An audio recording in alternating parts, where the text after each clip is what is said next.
Now we are moving towards the next chapter, which is cell cycle and cell division.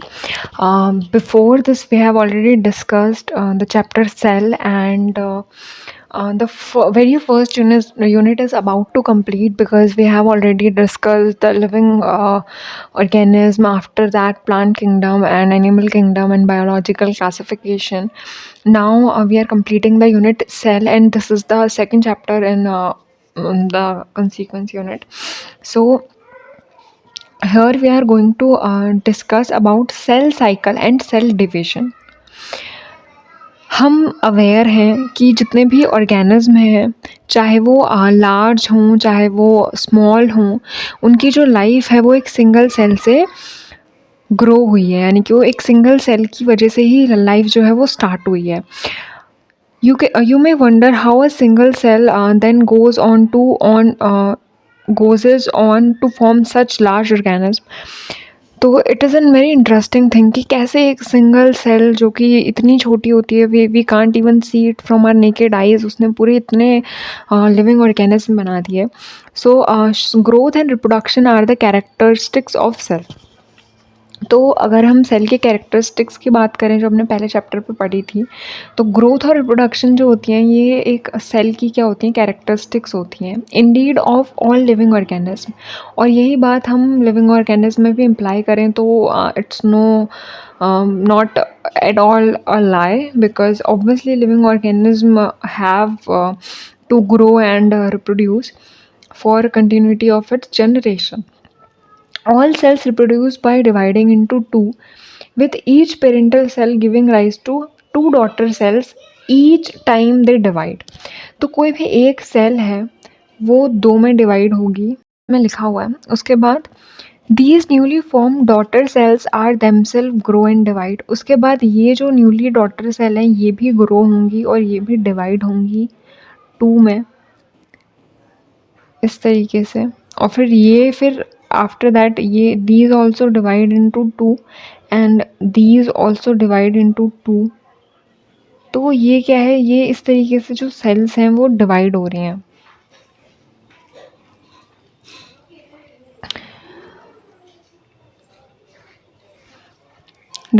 हैं. Giving rise to new cell population, नई cell की population grow कर रही हैं.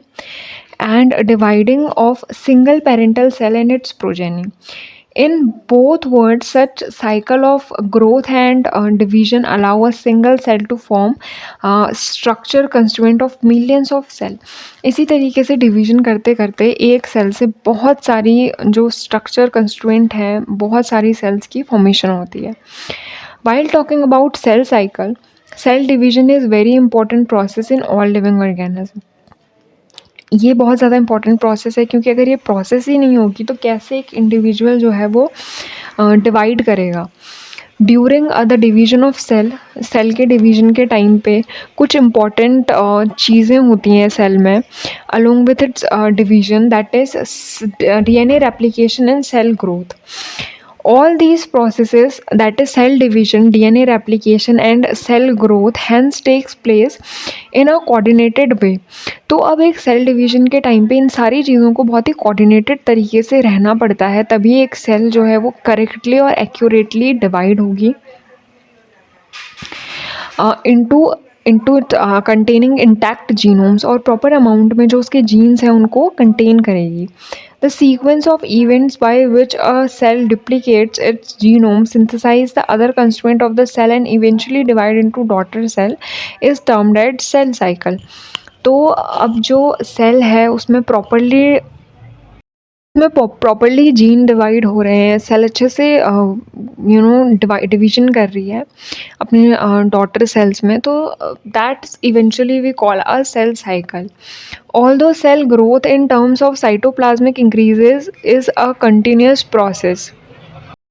अगर हम साइटोप्लाज्मिक टर्म में देखें तो एक सेल के अंदर जो साइटोप्लाज्म है वो हमेशा ग्रो करते रहता है. और तो हम ये कहेंगे कि साइटोप्लाज्मिकली जो सेल है उसकी हमेशा ग्रोथ होती रहती है. DNA synthesis occur only during one specific stage in the cell cycle. Cytoplasm जो होता है वो सेल में डिवाइड होते रहता है, लेकिन जो DNA होता है वो बहुत एक स्पेसिफिक स्टेज में एक सेल की डिवाइड होता है. The replicated chromosome DNA are then distributed to daughter nuclei by a complex series of events during cell division. उसके बाद जो डीएनए का और क्रोमोसोम्स का जो डिस्ट्रीब्यूशन होता है सेल में, वो भी एक बहुत कॉम्प्लेक्स सीरीज़ है सेल डिवीजन के टाइम पे. These events are themselves under genetic control. तो ये इवेंट्स जो होते हैं ये बहुत ज़्यादा जेनेटिकली कंट्रोल होते हैं. तो introduction is finished. Now we are moving towards the phases of cell cycle. Cell cycle में कितने फेजेस होते हैं? A typical eukaryotic cell is illustrated by human cell in culture. These cells divide once in approximately every 24 hours. तो हमें ये एक human की cell दी हुई है और ये जो सेल है ये 24 आवर्स में डिवाइड होती है. एक जब हमने इसका कल्चर कराया तो. However, the duration of cell cycle can vary from organism to organism and also from cell type to cell type. तो अगर मैं सेल डिवीज़न की बात कर रही हूँ, किसी सेल साइकिल की बात कर रही हूँ, तो वो ऑर्गेनिज्म टू ऑर्गेनिज्म चेंज होते रहता है.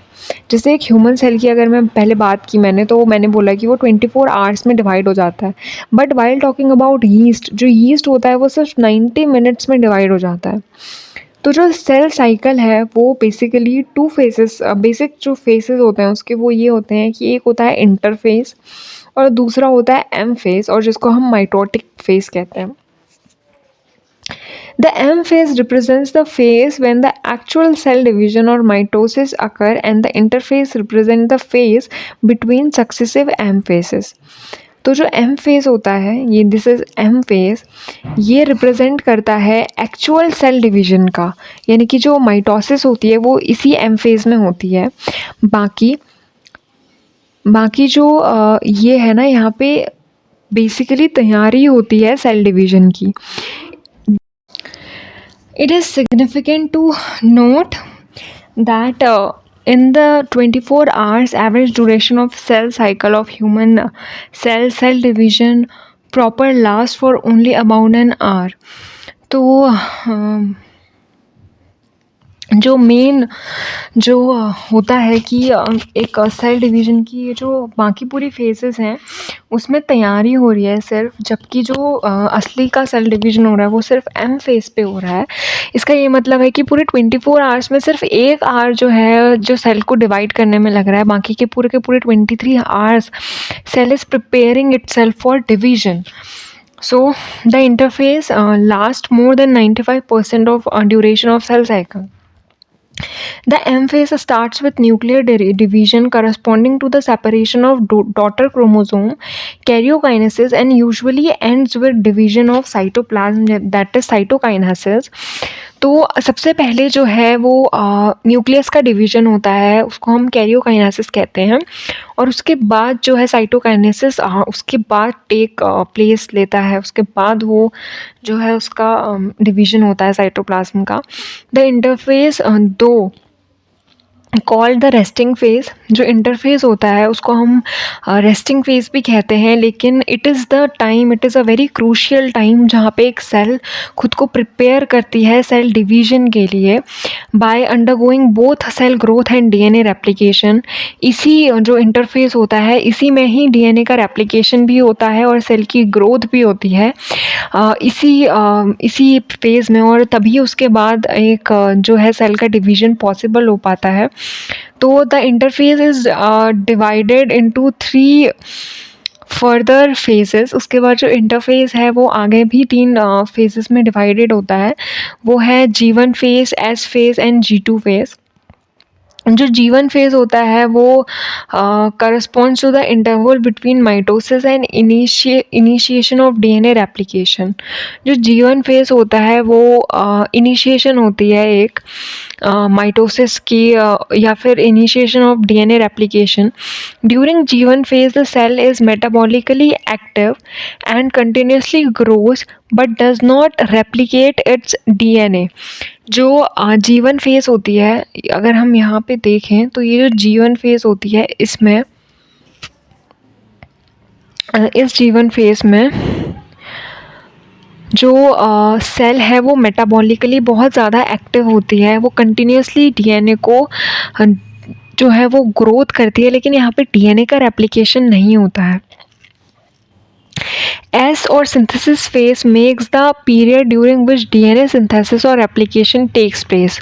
तो उसके बाद जो जीवन के पास बाद जो S phase होता है उसमें जो synthesis है एक सेल की, ये जो S phase है इसमें synthesis है सेल की, वो टेक प्लेस। इसके बाद मैं एक बहुत अमेजिंग सी ट्रिक बताऊंगी इन साइकिल्स को याद करने की, बट उससे पहले हम ये देख लेते हैं कि what is return in the text. तो एस फेज जो सिंथेसिस फेज होता है उसमें रेप्लिकेशन होता है डीएनए का, और ये प्रीवियस ईयर क्वेश्चन भी है। During this time the amount of DNA पर सेल डबल्स। तो इस टाइम पे जो डीएनए होता है पर सेल वो दुगना हो जाता है। If the initial amount of DNA is denoted as 2C then it increases to 4C। तो जो अमाउंट है डीएनए की वो जस्ट डबल हो जा रही है।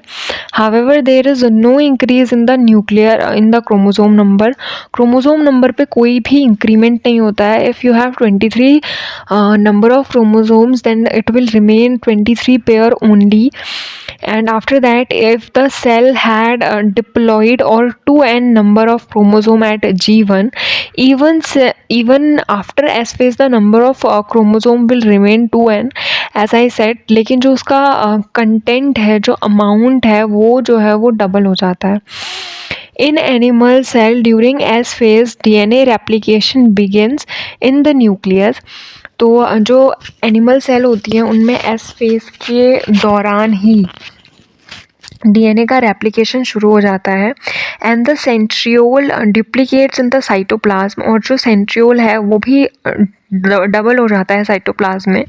During the G2 phase protein synthesis in preparation for mitosis while cell growth continues. और G2 फेज में क्या होता है, प्रोटीन सिंथेसिस होती है और जो प्रिपरेशन होती है सेल की, सेल ग्रोथ की, वो कंटिन्यूसली बढ़ती जाती है। Some cells in adult animal do not appear to exhibit division। कुछ सेल्स होती हैं एनिमल्स में जो कि डिवीज़न नहीं शो करती हैं, जैसे कि हार्ट सेल हो गई, और जो न्यूरॉन्स होती हैं हमारी ब्रेन की सेल्स वो भी डिवाइड नहीं होती हैं एक टाइम के बाद।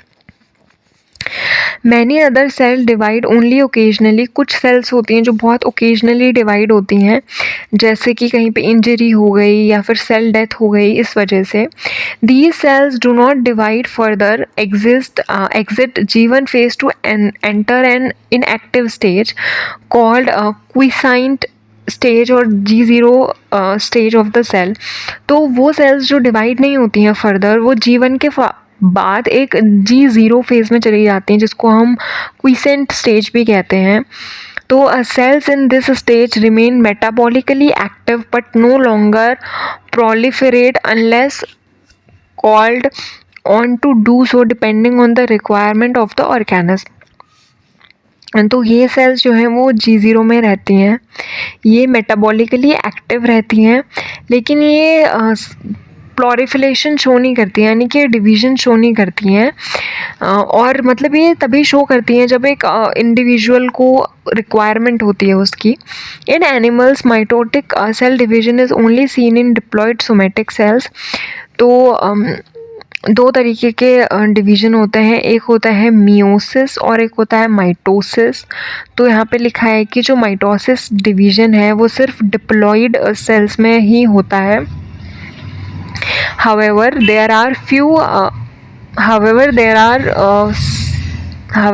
few exceptions to this where haploid cells divide by mitosis. अब बहुत सारे ऐसे एक्सेप्शंस हैं, मतलब इसमें ये लिखा है कि जो 2n सेल्स होती हैं they divide by mitotic division, लेकिन यहाँ पे कुछ एक्सेप्शंस हैं, जैसे कि हनी बी में जो हैप्लॉइड होता है वो भी डिवाइड होता है माइटोसिस से। Again this the plant can show mitotic division mitotic division in both haploid and diploid sales. जो प्लांट होते हैं उनमें दोनों तरीके की जो माइटोसिस है वो हैप्लॉइड में भी और डिप्लॉइड में भी शो होती है। For your recollection of example of alternation of generation in plant, अगर हमने अभी प्लांट किंगडम पढ़ा था तो हमने देखा था उसमें alternation of generation. Identify plant species and stages at which mitosis is seen in haploid cell। तो ये आपकी एक्टिविटी उस चैप्टर की है। You should revise that chapter again and you should see that ऐसा कहाँ पे हो रहा है। After that we talk about the M phase. अब यहाँ पे जो एम फेज है ना, M phase is the most dramatic period of the cell. अब ये जो है ये सिर्फ 5% जो टाइम ड्यूरेशन है उसमें ये सेल का डिवीजन होता है। Involve a major reorganisation of virtually all component of the sales.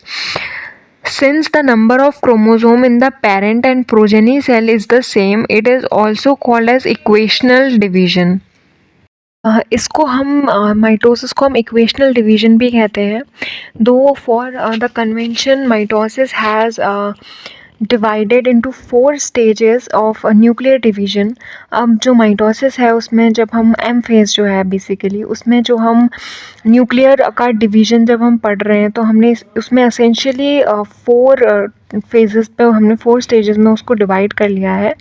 It is very essential to understand that a cell division is progressively process and very clear cut lines cannot be drawn between various stages। ये जो है एक progressive process है। इसमें हम एक clear cut line हम नहीं शो कर सकते कि हाँ भाई इसके बाद जो है अब दूसरा फेज़ स्टार्ट हो गया है। लेकिन फिर भी इसमें 4 फेजेस होते हैं जो कि हैं prophase, metaphase, anaphase and telophase. Now talking about the prophase. अब now how we will remember it. तो हम इसको ऐसे याद कर सकते हैं, PM एट दिल्ली। तो दिल्ली इज़ जस्ट लाइक कि रिमेंबर करने के लिए उसको, but you can remember it like that PM at, उसके बाद your place you can add whatever. So first is prophase. अब प्रोफेज में होता क्या है? Prophase which is the first stage of karyokinesis. Karyokinesis की माइटोसिस में first phase जो होती है वो प्रोफेज होती है। प्रोफेज जो है वो एस फेज और G2 के बाद होती है। In the S and G2 phase, the new DNA molecule formed are not distinct but intervened। तो इसमें जो है डिवीजन नहीं हुआ है DNA का, लेकिन वो इकट्ठे प्रेजेंट है। तो प्रोफेज में क्या होता है ना इस, तो हम बेसिकली जो डिवीजन है प्रोफेज को, उसको कैसे हम डिफाइन कर सकते हैं? Chromosomal material condense to form compact mitotic chromosome. Chromosomes are seen to be compose of 2 chromatid attach to the centromere. तो इसका डायग्राम जब हम देखेंगे तो हमें अभी देखेंगे, ठीक है, हमें और अच्छे से एक्सप्लेन हो जाएगा ये। पहला पॉइंट अभी हम जस्ट रीड लगा रहे हैं कि centrosome which have undergone duplication during interphase begin to move towards the opposite pole each centriole applicate. ये इम्पॉर्टेंट लाइन है। Radiate out microtubules called esters. 2 esters together with spindle fibers form mitotic apparatus। Prophase 1 जो अगर आप देख सकते हो तो इसमें ये जो क्रोमोसोम है ये कंडेंस हो रहा है और बिगड़ के ये क्या हो रहा है, ये टूट गया, ठीक है। तो बेसिकली मेटाफेज में यही होता है कि जो क्रोमोसोमल मटेरियल होता है वो कंडेंस होता है और वो क्या होता है कि क्रोमोसोम्स आर सीन, देख सकते हैं कि जो क्रोमोसोम्स हैं उसमें 2 क्रोमेटिड प्रेजेंट हैं और वो सेंट्रोमेयर से अटैच है इस तरीके से। और ये जो सेंट्रोमेयर है फिर ये क्या करता है, ये ये डिवीजन अंडरगो करता है और फिर क्या होता है, ये अपोजिट पोल्स में जो है डिवाइड होता है। लेकिन जो सेंट्रोमेयर है इसमें से क्या होती हैं, रेडिएट होती हैं माइक्रोट्यूब्यूल्स जिनको हम एस्टर्स कहते हैं। तो जो 2 एस्टर्स होती हैं वो एक साथ एक स्पिंडल फाइबर की फॉर्मेशन करती हैं and that forms the mitotic apparatus. तो at the end of the prophase we have when we जब हम देखते हैं कि जो एंड होता है प्रोफेस का, उसमें हम इजीली देख सकते हैं माइक्रोस्कोप में कि हमें उसमें Golgi apparatus, endoplasmic reticulum, nucleolus कुछ भी दिखाई नहीं देता है। तो न्यूक्लियर एनवेलप और ये सारे जो सेल ऑर्गेनल्स हैं, ये सेल से क्या होते हैं, गायब हो जाते हैं during the time of prophase and at the end of prophase. Now moving towards the next, that is our metaphase. And metaphase के बाद है एनाफेस, और एनाफेस के बाद होता है टीलोफेस। तो now we will talk about the metaphase. तो मेटाफेस क्या होता है ना, so metaphase is complete disintegration of nuclear envelope, marks the start of second phase of mitosis. Hence the chromosome are spread through the cytoplasm of the cell. अब ये जो metaphase होता है, मेटाफेस में जो ये होते हैं ना, इस तरीके से अरेंज हो जाते हैं क्रोमोसोम्स क्रोमैटिड्स के साथ साथ। By this stage, condensation of chromosome is completed and they can be observed clearly in the microscope. अब यहाँ इस स्टेज में, मेटाफेज में, अच्छे से हमें पूरी सेल की जो क्रोमोसोम्स हैं वो दिखने लग जाते हैं, क्योंकि अच्छे से डिसइंटीग्रेशन ऑफ न्यूक्लियर मेम्ब्रेन और ये सब कुछ हो चुका है। This then is the stage at which morphology of chromosome. तो इसमें क्या होती है, हम आराम से मेटाफेज में जो स्टडी है क्रोमोसोम की मॉर्फोलॉजी की, हम वो जो है वो बहुत आराम से स्टडी कर सकते हैं इस स्टेज में। इस स्टेज में जो क्रोमोसोम्स हैं वो दो क्रोमैटिड्स में, जिनको हम सिस्टर क्रोमैटिड्स कहते हैं, उसमें डिवाइड हो जाती हैं, जो कि सेंट्रोमेयर से अटैच्ड होती हैं। इसमें स्मॉल डिस्क स्ट्रक्चर्स प्रेजेंट हैं, जिनको हम सेंट्रोमेयर कहते हैं। और ये जो सेंट्रोमेयर्स की सरफेस पे प्रेजेंट होते हैं डिस्क शेप स्ट्रक्चर्स, को हम काइनेटोकोर्स कहते हैं। Now these structures serves as the site of attachment of the spindle fibers formed by the spindle fiber to form chromosomes that are moved into position at the center of the cell. तो ये जो है, ये spindle fibres जो हैं, ये kinetochores के centre पे अटैच होके एक मेटाफेसिक प्लेट में अरेंज हो जाते हैं। Hence the metaphase is characterised by all the chromosome coming to lie at the equator. तो जो इसका कैरेक्टरिस्टिक होता है मेटाफेज का, वो यही होता है कि सारे के सारे क्रोमोसोम्स जो हैं वो इक्वेटर पे लाई करते हैं, with one chromatid of the chromosome connected by its kinetochore to the spindle fiber as पर आई सेड। उसके बाद जो सिस्टर क्रोमेटिड्स होते हैं वो कनेक्टेड होते हैं काइनेटोकोर से स्पिंडल फाइबर के अपोजिट डायरेक्शन में। So the plane of alignment of chromosomes at metaphase is refer to as metaphasic plate. तो ये जो क्रोमोसोम्स का अलाइनमेंट है मेटाफेज में, उसको हम मेटाफेजिक प्लेट कहते हैं। तो उसके जो की फीचर्स होते हैं वो ये होते हैं कि spindle fibres attach to kinetochore of chromosomes. जो स्पिंडल फाइबर्स होते हैं वो अटैच हो जाते हैं काइनेटोकोर से, and chromosomes are move to spindle equator and get aligned along metaphasic plate through spindle fibres to both the poles. तो अब ये जो स्पिंडल फाइबर्स हैं इससे अटैच हो जाते हैं क्रोमोसोम्स, और पोल्स की तरफ को ये क्या होते हैं, अलाइंड होते हैं। Now moving towards the next stage, that is anaphase.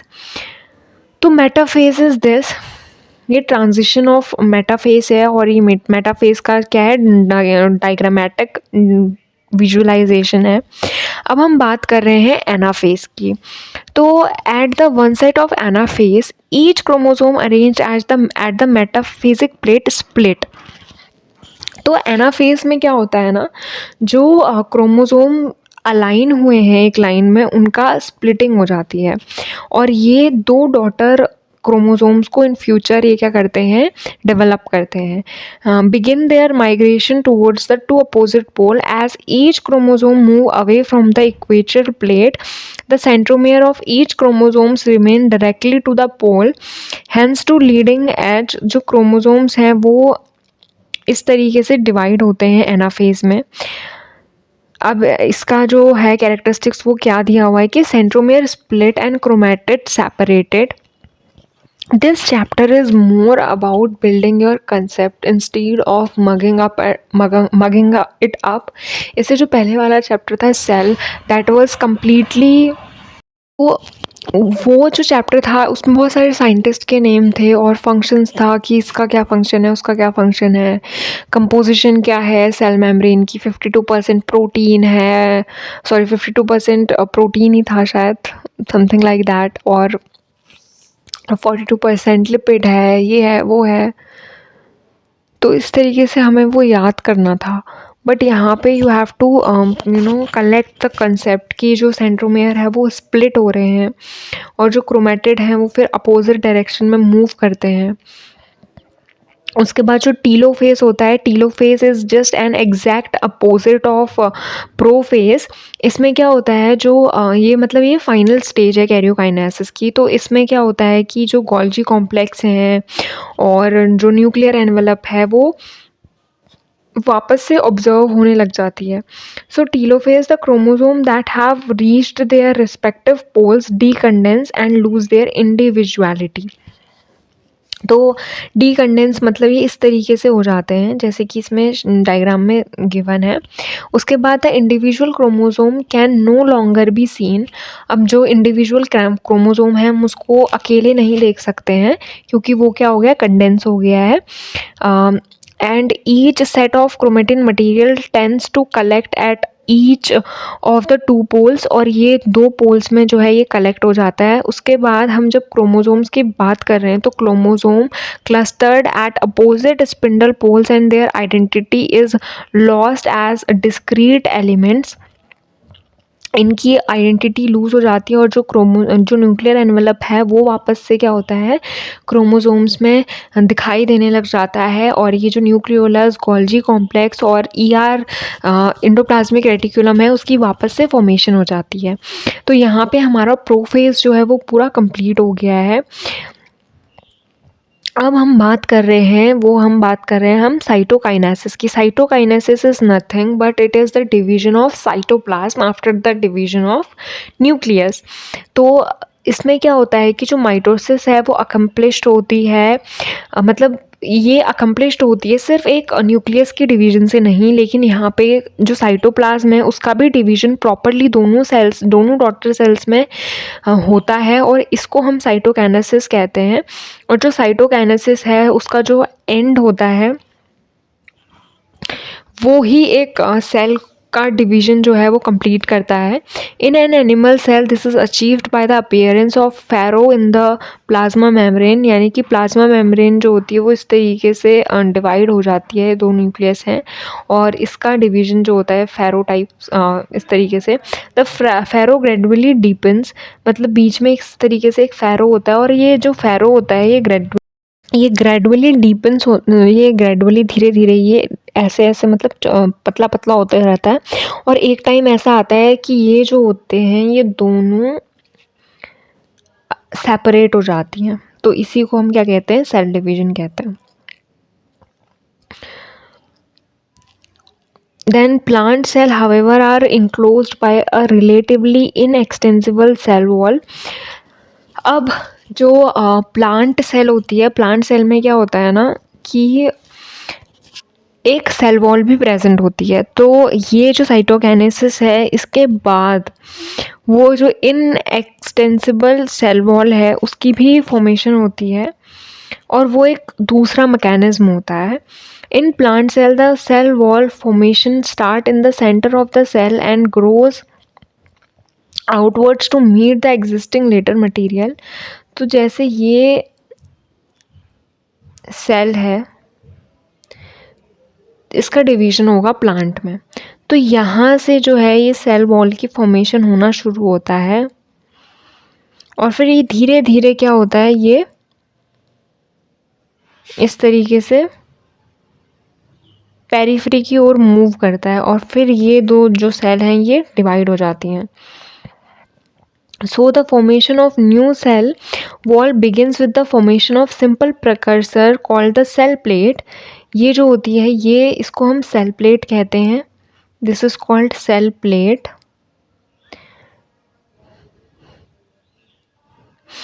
That represents the middle lamella between the wall of adjacent cell. और ये जो है ये मिडल लैमेला को शो करती है, और ये जो मिडल लैमेला होती है ये कैल्शियम एंड मैग्नीशियम पैक्टेट की बनी हुई होती है, जो हमने इससे पहले वाले चैप्टर में पढ़ा था. उसके बाद at the time of cytoplasmic division जो और माइक्रो ऑर्गेनल्स होते हैं, जैसे कि माइटोकॉन्ड्रिया, प्लास्टिड, ये भी डिवाइड होते हैं. और हमने इससे पहले वाले चैप्टर में ही ये पढ़ा था कि जो माइटोकॉन्ड्रिया है वो फीजन से डिवाइड होता है, तो इनका भी डिस्ट्रीब्यूशन होता है डॉटर सेल में. In some organism karyokinesis is not followed by cytokinesis, as a result of which multi nucleated condition arose. और इसको हम क्या कहते हैं, सिंथाइथियम कहते हैं, जो कि लिक्विड इंडोप्लाज्मिक ऑफ कोकोनट है. अब कुछ में ऐसा होता है कि ये जो न्यूक्लियस है ये डिवाइड होते जा रहा है इस सेल में, और सेल का क्या है, साइटोकाइनेसिस नहीं हो रहा है. तो इस स्टेज को हम क्या कहते हैं, इस स्टेज को हम ऑब्जर्व करते हैं टेंडर जो हमारा कोकोनट होता है उसमें, और इस स्टेज को हम कहते हैं सिंथाइथियम. तो you have to remember this. और ये इंडोस्पर्म जो है न्यूक्लियस का, उसको कोकोनट का, उसको फॉर्म करने में हेल्प करती है. Now we have significance of mitosis, कि हमें क्या ज़रूरत आन पड़ी कि हमें माइटोसिस कराना पड़ रहा है अपनी सेल में, या नेचर ने कराया हमारी सेल में. सो माइटोसिस और equational division is usually restricted. तो इसका मतलब ये इक्वेशनल डिवीजन ये डिप्लॉइड सेल में ही रिस्ट्रिक्टेड है. However in some lower plant और सोशल इंसेक्ट, कुछ लोअर प्लांट्स में और सोशल इंसेक्ट्स में हम इनको देख सकते हैं. It is very essential to understand that, ये बहुत ज़्यादा इम्पॉर्टेंट है हम लोगों के लिए इस डिवीज़न की सिग्निफिकेंस को समझना, लाइफ फॉर्म्स को आगे एग्जिस्ट कराने के लिए. They are very important. तो इसका एग्जांपल पहले ही इन्होंने बी दे दिया है, हनी बी, तो वो ये क्वेश्चन पूछा हुआ. उसके बाद माइटोसिस जो है ये यूजुअली रिज़ल्ट करता है आइडेंटिकल, मतलब जेनेटिकली आइडेंटिकल सेल्स बनाने में. और जो सेल्स होती हैं वो कैसी होती हैं, वो जो डॉटर सेल्स होती हैं वो डिप्लॉइड होती हैं. ये जो है ये मल्टी सेल्यूलर ऑर्गेनिज्म में ग्रो करता है. जो सेल ग्रोथ है वो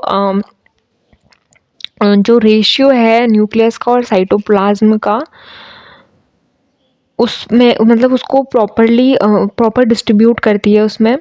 तो जो यहाँ पे है कि जो न्यूक्लियस और साइटोप्लाज्म का जो रेशियो है वो हमेशा सेल डिवीजन में कांस्टेंट रहता है, मतलब बराबर रहता है, रिस्टोर करता है वो.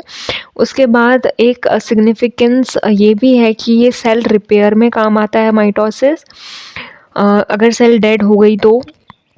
उसके बाद ये जो सेल है, जो अपर लेयर हैं सेल्स की, जैसे एपिडर्मिस, और जो सेल की लाइनिंग है गट में, और जो ब्लड सेल्स हैं वो कॉन्स्टेंटली इस प्रोसेस की वजह से रिप्लेस होती रहती हैं. जो माइटोसिस डिवीजन है वो मेरिस्टेमेटिक टिश्यू में होता है, उसकी एपिकल में होता है, और उसकी लेटरल मेरिस्टम में होता है, जो ये रिप्रेजेंट करती है कि continuous growth of plants through out their life. तो ये इस तरीके से हमारा माइटोसिस कंप्लीट हो गया. Now we are moving towards the meiosis part. तो the production of offsprings by sexual reproduction include the fusion of two gametes each with a complete haploid set of chromosomes. तो अब हमारा जो है नया stage start हुआ है, जो है मियोसिस. तो मियोसिस में क्या होता है, 2n नंबर की सेल से n सेल बनती है. यानी इसमें अगर 46 क्रोमोसोम्स हैं तो इसमें सिर्फ 23 क्रोमोसोम होंगे. सो जो गैमीट होते हैं इसमें, वो जो है वो फॉर्म होते हैं डिप्लॉइड सेल से, जो स्पेशल काइंड ऑफ सेल होती हैं वो डिवाइड होती हैं और वो क्या करती हैं, रिड्यूस करती हैं क्रोमोसोम्स को हैप्लॉइड सेल में और फॉर्म, और इस टाइप के डिवीजन को हम क्या कहते हैं, मियोसिस कहते हैं।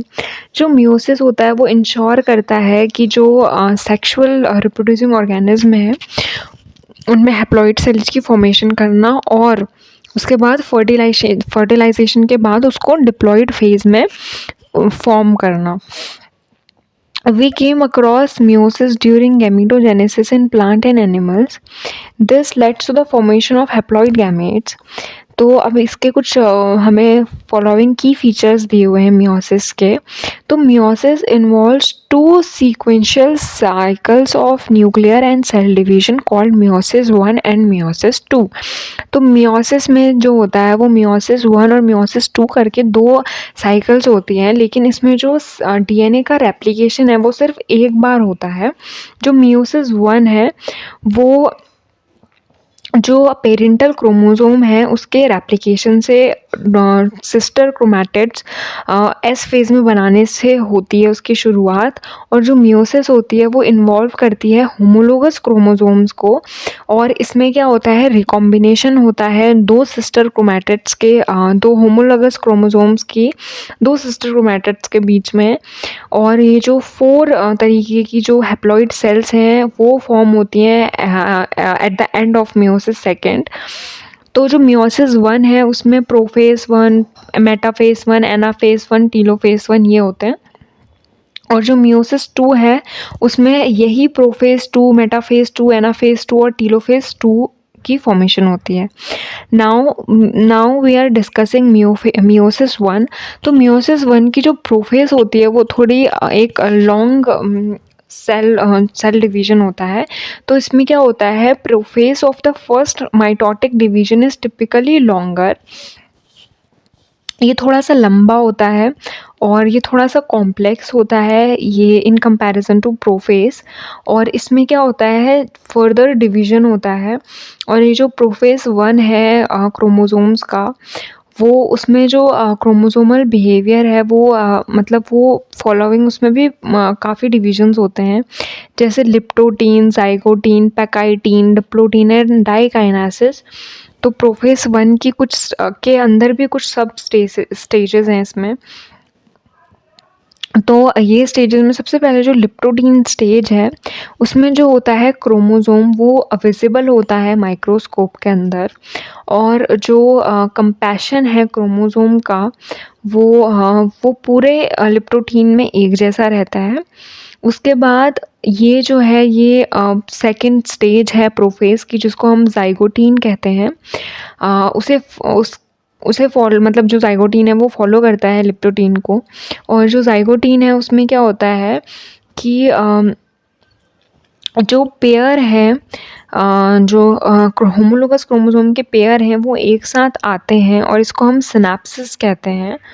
Such paired chromosomes are called homologous chromosomes, और जो 2 क्रोमोसोम्स हैं सेल के वो एक साथ आ रहे हैं और इनको हम होमोलोगस क्रोमोसोम कहेंगे। Electron microscope of this stage indicate the chromosome synapsis is accompanied by the formation of complex structure called synaptonymal complex। तो जो 2 कॉम्प्लेक्स हैं, 2 क्रोमोसोम्स हैं वो एक दूसरे के साथ सिनेप्सिस में आ रहे हैं, तो इसको हम सिनेप्टोनिमल कॉम्प्लेक्स कहेंगे। जो कॉम्प्लेक्स की फॉर्मेशन है वो एक पेयर्ड सिनेप्सिस से होमोलोगस क्रोमोसोम्स में होती है, जिसको हम बाइवेलेंट कहते हैं। However these are more clearly visible at the next stage. ये हमें नेक्स्ट स्टेज में और भी अच्छे से क्लियरली विजिबल होते हैं। The first 2 stages of prophase 1 are relatively shorter in compared to pachytene. तो पैकाइटीन जहाँ पे सिनेप्टोनिमल कॉम्प्लेक्स की फॉर्मेशन यहाँ पे क्रॉसिंग ओवर होगी, बट सिनेप्टोनिमल कॉम्प्लेक्स की फॉर्मेशन जो है वो जाइगोटीन में हो रही है।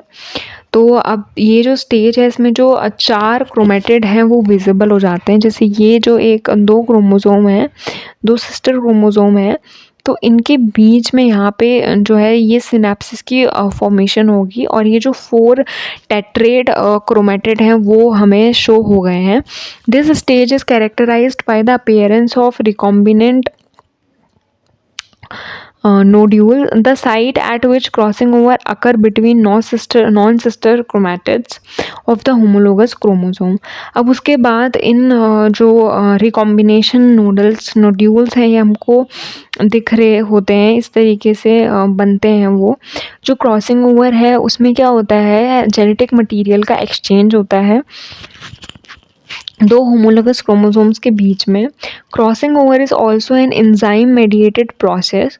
क्रॉसिंग ओवर एक एंजाइम मेडिएटेड प्रोसेस है क्योंकि जो इसमें एंजाइम है वो इन्वॉल्व हो रहे हैं, और जो एंजाइम इन्वॉल्व हो रहा है उसका नाम है रिकॉम्बिनेज।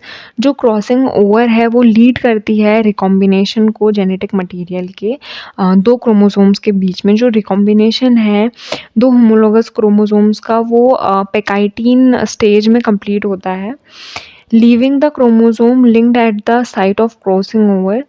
और पेकाइटीन स्टेज की एंड में मतलब क्रॉसिंग ओवर हो तब तक हो जाती है। उसके बाद जो बिगिनिंग होता है डिप्लोटीन का is recognized by the dissolution of the synaptonymal complex। अब ये जो synaptonymal complex बना है ये डिज़ोल्व हो जाता है डिप्लोटीन स्टेज में, और जो टेंडेंसी है रिकॉम्बिनेशन की होमोलोगस क्रोमोसोम की वो यहाँ पे जनरेट होती है, और ये जो बाइवेलेंट क्रोमोसोम्स हैं ये सेपरेट हो जाते हैं ये एक दूसरे के साथ, एक्सेप्ट उन साइट्स में जहाँ पे क्रॉसिंग ओवर हुई है। The X shaped structure are called chiasmata. जैसे ये है एक क्रोमोसोम और ये दूसरा क्रोमोसोम है, तो ये जो साइड्स होंगी इसको हम चियाज़माटा कह रहे हैं। In oocytes of some vertebrates diplotene can last for month और ईयर। ऐसा इसीलिए कह रहा है कि जो हमारी ह्यूमन बॉडी होती है उसमें भी ये जो oocytes होते हैं ये डिप्लोटीन स्टेज में रहते हैं since the time of birth to puberty in female, in human female. तो ये लाइन उसको इंडिकेट करती है यहाँ पे। उसके बाद the final stage of meiotic prophase 1 is diakinesis.